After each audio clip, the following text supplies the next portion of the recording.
6 महीने के अंदर पहले कैंसर फिर हार्ट अटैक से मौत, दोनों ही बार दिल्ली नगर निगम से डेथ सर्टिफिकेट भी जारी कर दिया गया। इन्हीं डॉक्यूमेंट्स के जरिए बीमा के 20 लाख रुपए ठग लिए गए। ये केस दिल्ली के रहने वाले त्रिलोक कुमार का है। बीमा के नाम पर कागजों में मरे हुए को जिंदा किया गया तो कहीं हत्याएं तक की। यहाँ पर 100 करोड़ रुपए से ज्यादा की ठगी कर चुका है। ये ऐसे बीमार लोगों को ढूंढते हैं जिनकी मौत होने वाली हो, उनका बीमा कराते हैं, फिर सारे दस्तावेज अपने पास रखते हैं और मौत होने के बाद क्लेम कर पैसा निकाल लेते हैं। ऐसी ही ठगी का शिकार संभल की रहने वाली प्रियंका भी हुई, जिनकी पति की मौत हाल में ही हुई। कि उनके लिए कैंसर बना था और मैंने इंश्योरेंस कराया था और इंश्योरेंस के नाम से उन लोगों ने मेरे से 1,40,000 रुपये दे चुकी हूँ मैं।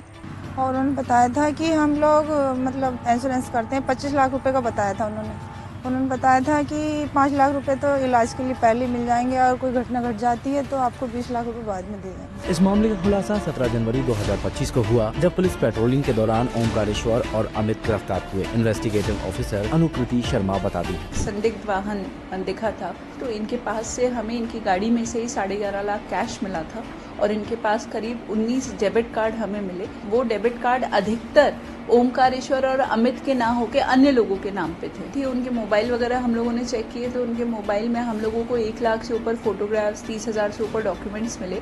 इन सारी चीज़ों से जब ओमकारेश्वर और इससे हम लोगों ने कन्फ्रंट करके पूछा तो फिर उसने एक्सेप्ट किया कि मैम हम लोग इस तरह से लोगों की तलाश में रहते हैं जो कि टर्मिनल इलनेस जिनको है, उनके हम लोग खाते खुलवाते हैं, उन लोगों की बीमा पॉलिसी कराते हैं, इन खातों पे हम ही कंट्रोल रखते हैं और जब पैसा आता है तो हड़प लेते हैं। पुलिस ये समझने की कोशिश में जुटी थी कि अलग अलग लेवल पर ये गैंग ठगी को कैसे अंजाम देती है। आशा वर्कर्स, ग्राम प्रधान, इन सब की भी संलिप्तता मिली क्योंकि यही लोग हैं जिनको सबसे पहले पता चलता है कि गाँव में ऐसा कौन सा व्यक्ति है जो कि मरने वाला है। तो खाते खुलवाने से लेकर और बाद में जब बीमा का पैसा आ जाता है, पैसा निकलवाने तक बैंक वालों की इसमें संलिप्तता हम लोगों ने पाई थी। पुलिस मामले की जांच करते हुए बदायूं के ढलवारी गांव पहुंची, जहां पता चला कि ये गैंग इंश्योरेंस के लिए हत्याएं तक कराती है। जैसे वो एक टारगेट बकरा तैयार करते हैं, पहले उसके नाम पे कई पॉलिसी कराते हैं और फिर उसको जब उन्हें लगता है कि अब चलो ये आदमी 2-2.5 करोड़ का हो गया, अब इसे मारेंगे तो ज्यादा पैसा मिलेगा, तो दरिया विकलांग व्यक्ति था पैरों से।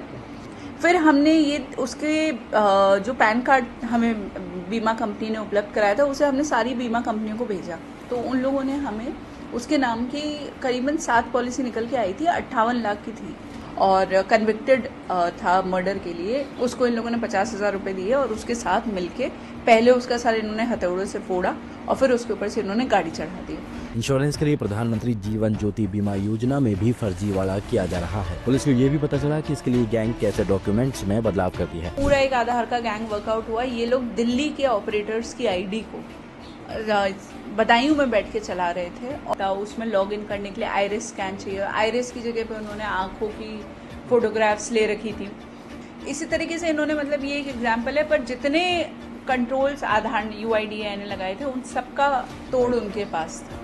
पुलिस इस मामले में अब तक 68 लोगों को गिरफ्तार कर चुकी है। गैंग से जुड़ी ज्यादा जानकारी जुटाई